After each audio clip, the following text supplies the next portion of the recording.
বাংলাদেশে বহুল ব্যবহৃত টুথপেস্টগুলোর প্রায় 34টি টুথপেস্টের নমুনা সংগ্রহ করা হয়েছিল।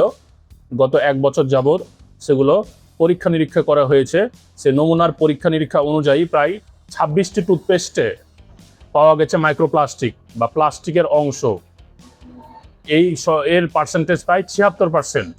অর্থাৎ বাংলাদেশে 100% টুথপেস্টের মধ্যে প্রায় 76%, 34টি টুথপেস্টের প্রায় 26টি টুথপেস্টে মাইক্রোপ্লাস্টিকের উপাদান বা প্লাস্টিকের উপাদান পাওয়া গেছে।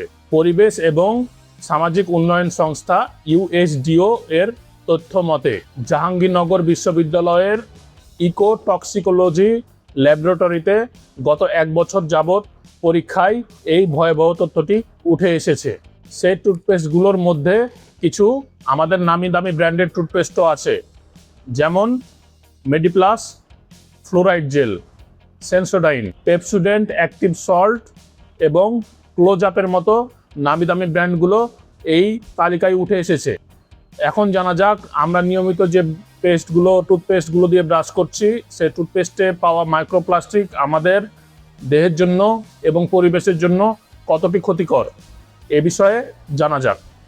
এই মাইক্রোপ্লাস্টিক এমন একটি উপাদান যেটি পরিবেশের জন্য অনেক ক্ষতিকর, কারণ পরিবেশে এই প্লাস্টিক কখনো মিশে না, পানিতেও মিশে না, এমনকি মাটিতেও মিশে না, অর্থাৎ এটি পচনশীল নয়।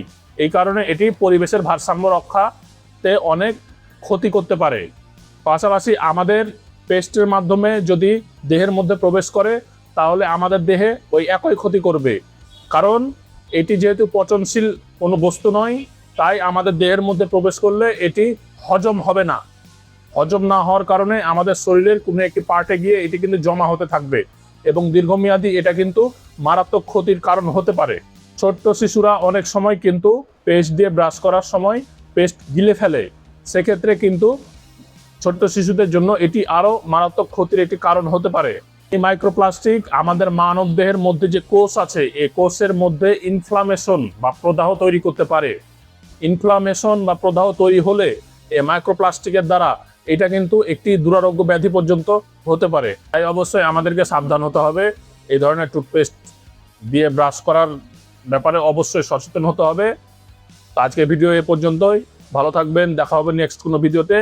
সে পর্যন্ত সুস্থ থাকুন। আসসালামু আলাইকুম।